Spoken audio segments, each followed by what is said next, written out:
E aí, pessoal, sejam todos bem-vindos a mais um capítulo da nossa novela preferida, Que Fim Levou o Moraes? Ou seja, esse embate entre Donald Trump e entre Alexandre de Moraes tá melhor do que a série da Netflix. Confessa, tá? Mas é o seguinte, o Alexandre de Moraes, como vocês sabem, deu, um posicionamento, ou seja, se manifestou contra, uma verdadeira declaração de conflito contra o governo norte-americano. E nesse precipício, o Alexandre de Moraes pegou no pé do Lula e vai arrastar o Lula para baixo. E o Lula mordeu a isca, entregou o pezinho lá, pro Alexandre de Moraes arrastar ele junto. É o que dizem alguns analistas. E a mídia e a imprensa tá começando a pular fora do barco também. Partidos de centro pensaram, eu vou entrar na mira dos Estados Unidos para me colocarem aí, numa investigação? Eu não. Então, alguns partidos do centro que estavam aliados com o Lula já começaram a pular fora, não querem nem saber dessa discussão. E o Alexandre de Moraes e o Supremo Tribunal Federal quer o apoio do governo Lula. Afinal, uma mão lava a outra, Mas enfim, a coisa está muito mais tensa do que você possa imaginar e eu vou estar explicando tudo para vocês nesse editorial, tá bom? Então, não esquece de visitar a nossa biblioteca digital. Eu sei que é chato ficar aqui falando dos livros, pessoal, mas o nosso canal está desmonetizado ainda, tá? Eu fiz um recurso, tá? E não recorri pelo Brasil. E está próximo de ser julgado. Eu recorri direto lá nos Estados Unidos, ao YouTube, tá? Aproveitando a vibe aí. E aí eu tô esperando essa decisão do YouTube, essa manifestação do YouTube para ver se eu consigo recuperar ou não. Tá?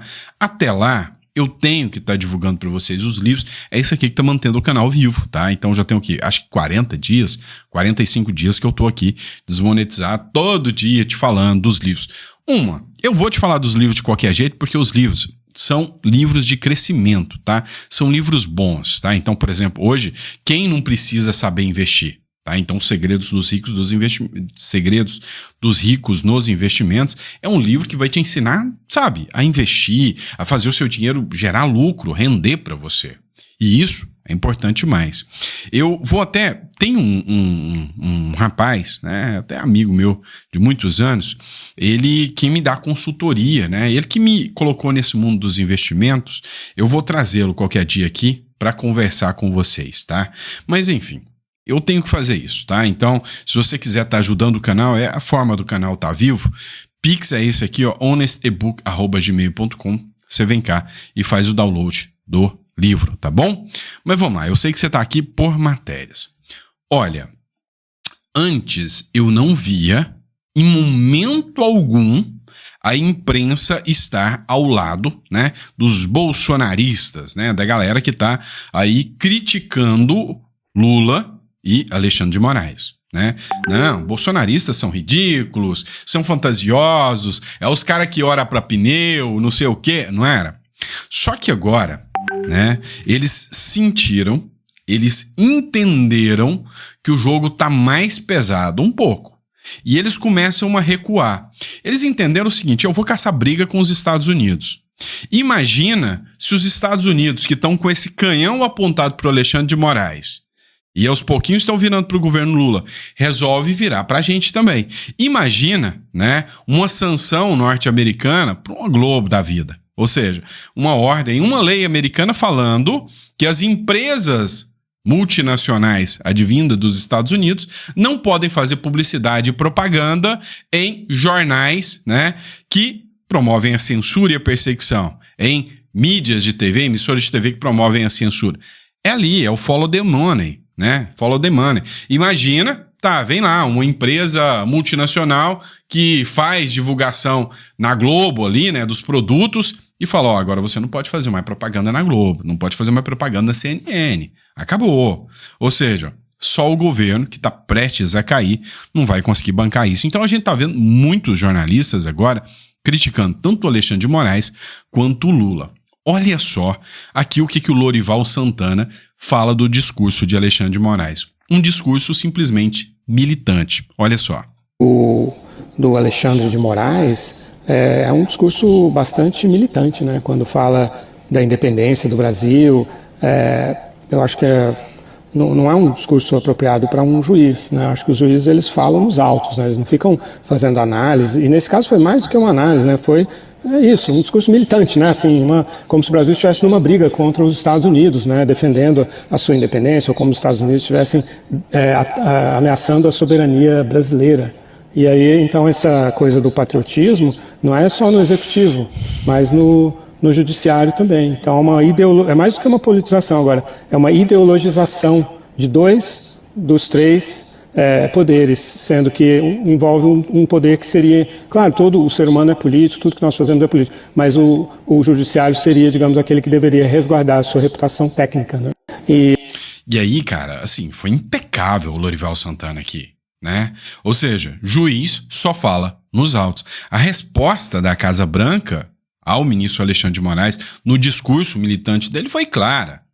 Peraí, isso aí é irrelevante pra gente, porque aqui nos Estados Unidos, juiz não é político, ele não se manifesta assim. E aí fica cada vez mais claro. E nos assusta quando jornalistas fazem jornalismo, né? Falando a verdade. Ou seja, você pode ver que parece que aquela doença coletiva do antibolsonarismo, que aquela doença coletiva do pega uma manicure e prende por 17 anos, aquela doença tá passando, tá? E aí vira uma pressão, e a gente tá esperando muito, né? Esse relatório da OEA para que venha, né? E realmente demonstre o absurdo que foi, né, as prisões do 8 de janeiro, né? Isso aí, para mim, é uma das manchas mais sujas da história brasileira, tá? Isso aí, nem na época do regime militar, algo tão absurdo e assustador, num número tão grande de pessoas, tá? Foram 1.200 pessoas levadas para cadeia.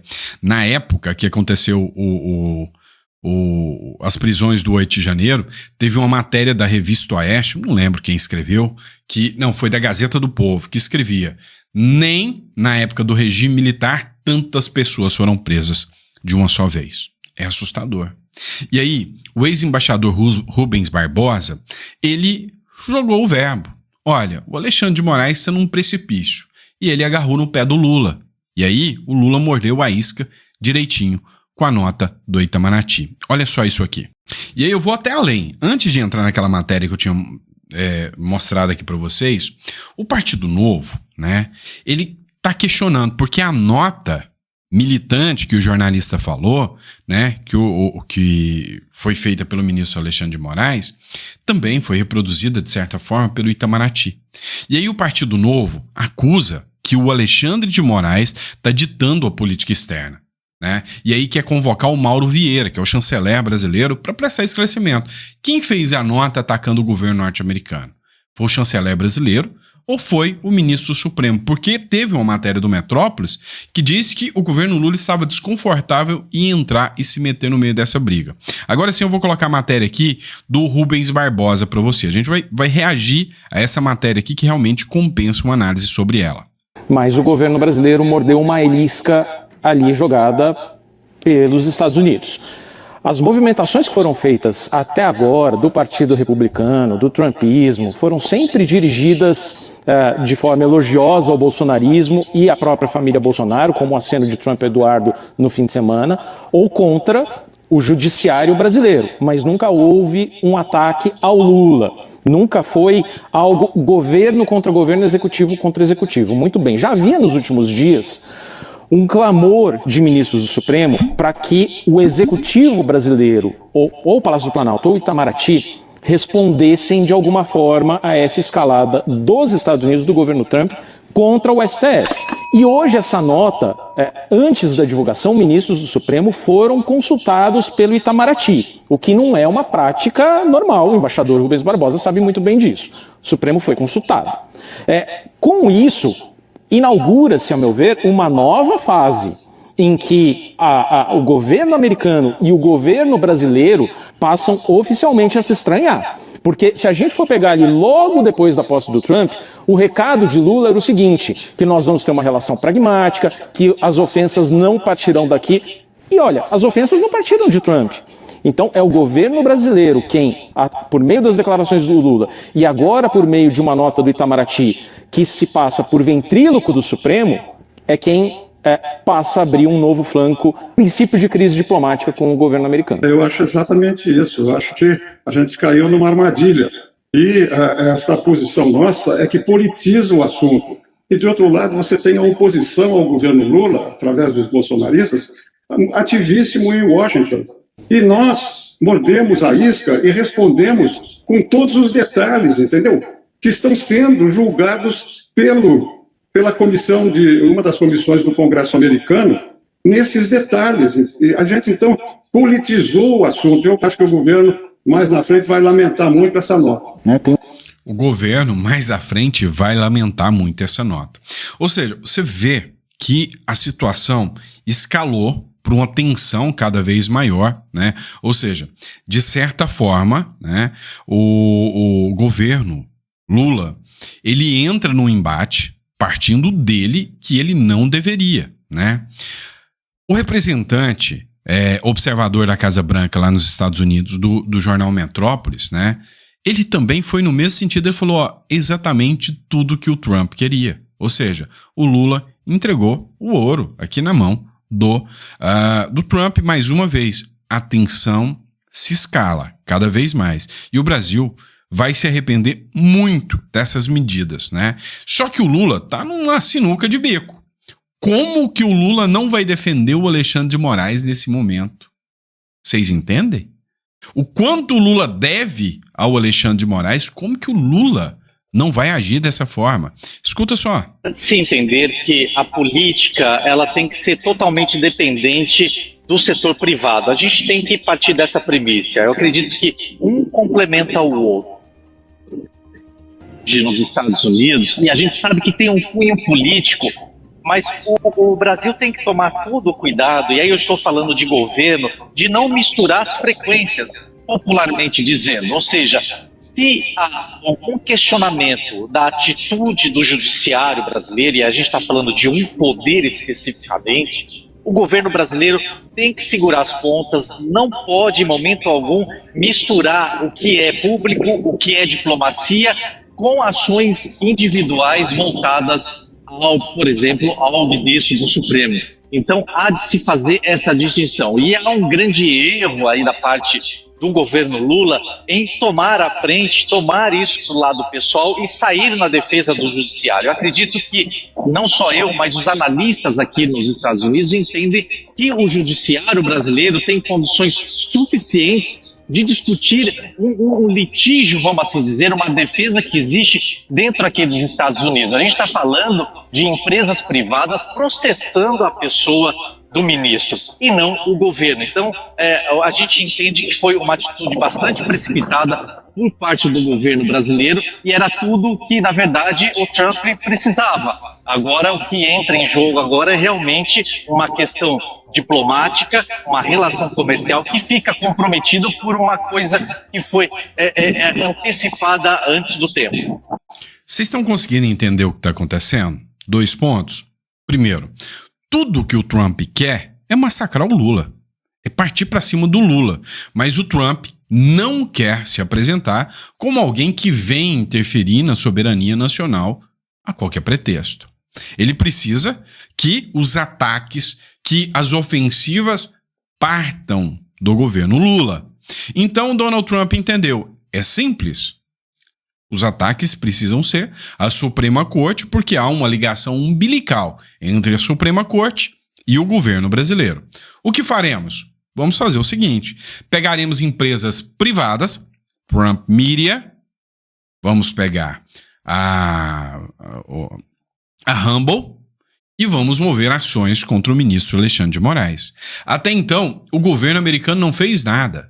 Sandro, mas e a Non-Censors on Your Acts lá, né? Aquela lei que foi aprovada, né? Como que fica, tá?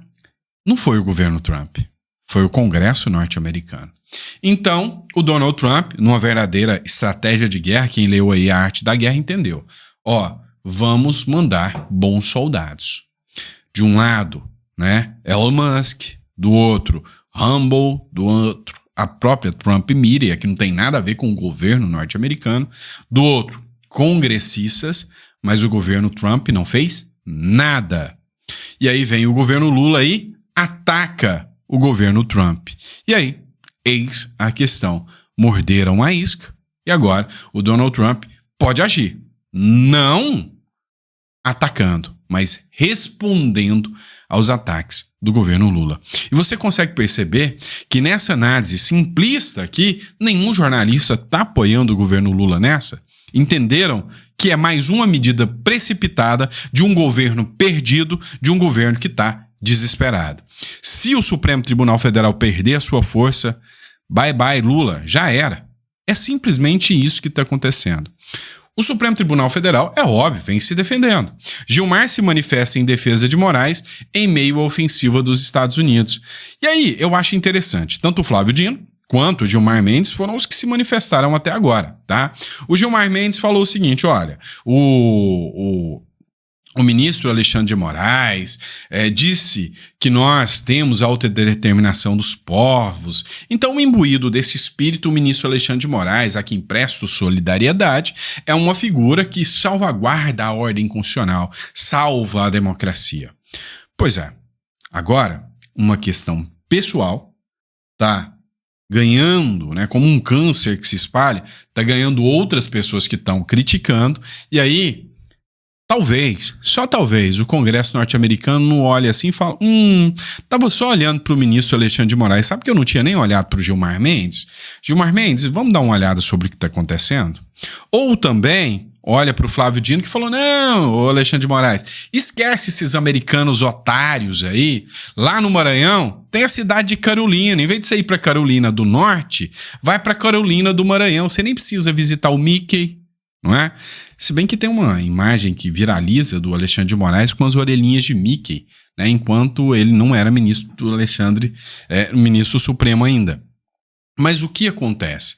Os outros ministros do Supremo estão trazendo, né, para si a responsabilidade. A Associação de Juízes lamenta a tensão com os Estados Unidos e defende o STF.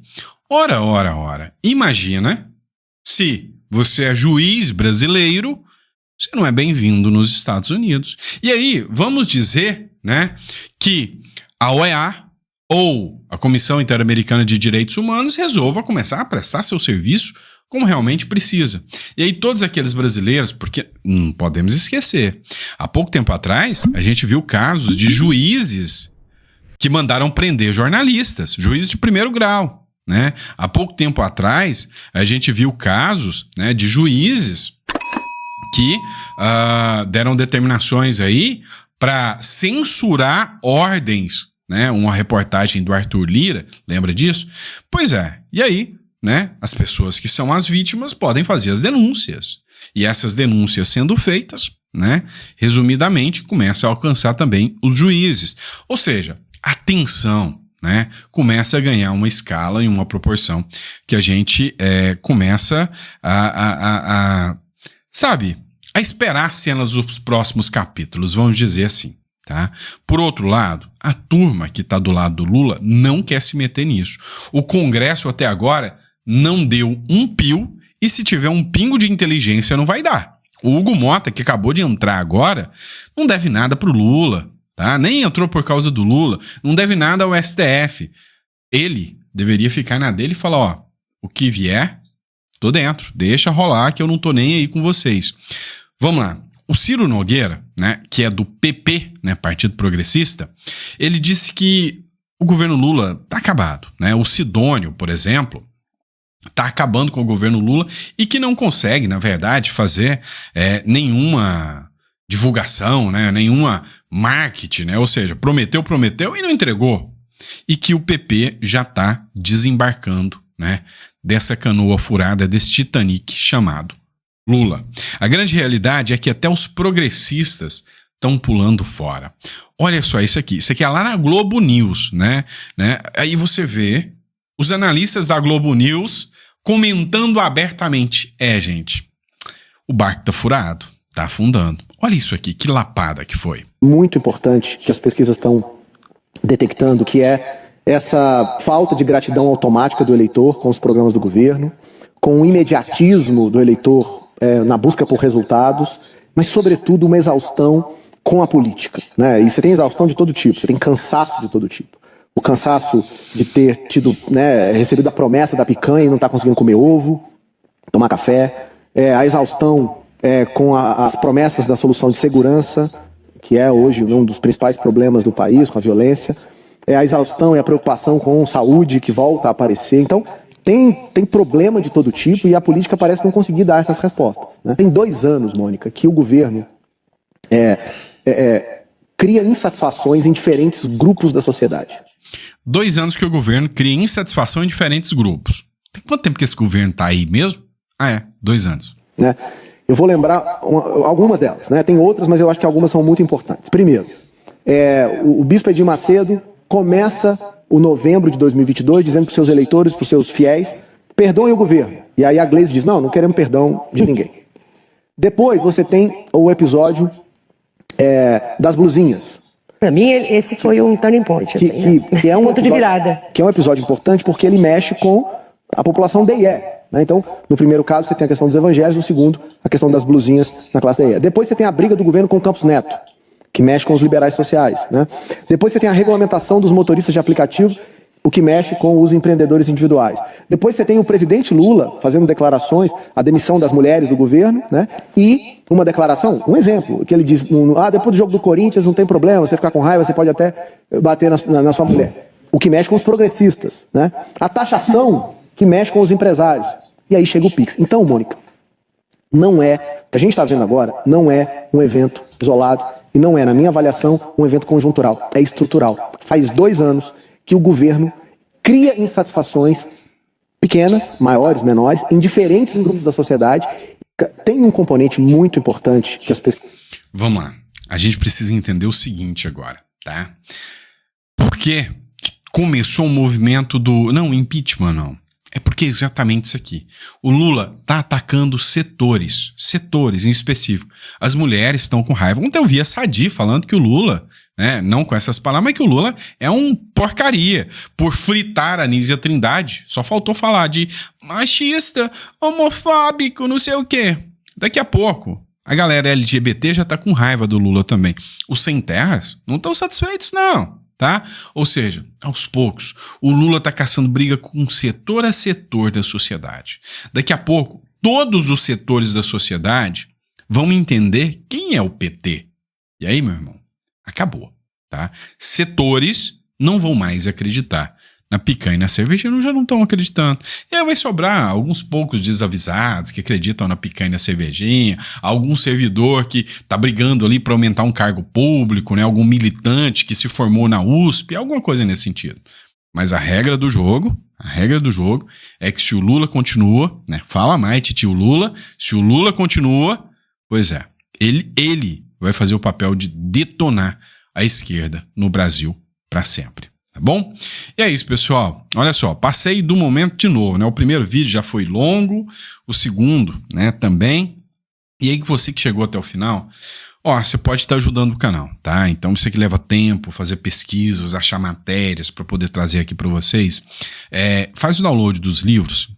Recomendo demais Espiritualidade e Prosperidade, tá? Então, aqui, né? Como que você alinha fé, propósito e sucesso financeiro? Né? Cara, um não anda longe do outro. Você tem que ter fé naquilo que você quer.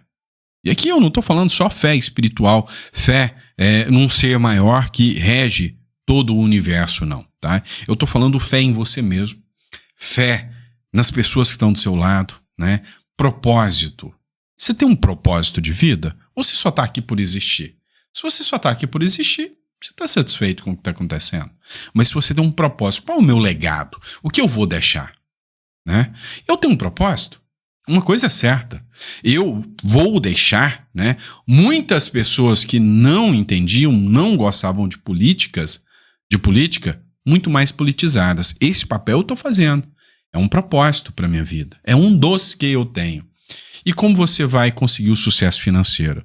Meu irmão, né, se Deus quisesse que você fosse uma pessoa pobre, né, ele não teria colocado Salomão como um dos grandes líderes, né? Ou seja, não é assim que a regra do jogo funciona. Leia esse livro, eu tenho certeza que você vai gostar, tá? Espiritualidade e Prosperidade. Eu sei que você vai agradar desse livro aqui, tá bom? E aí, é uma forma de você ajudar a manter o canal vivo também, tá? honestebook@gmail.com. Grande abraço.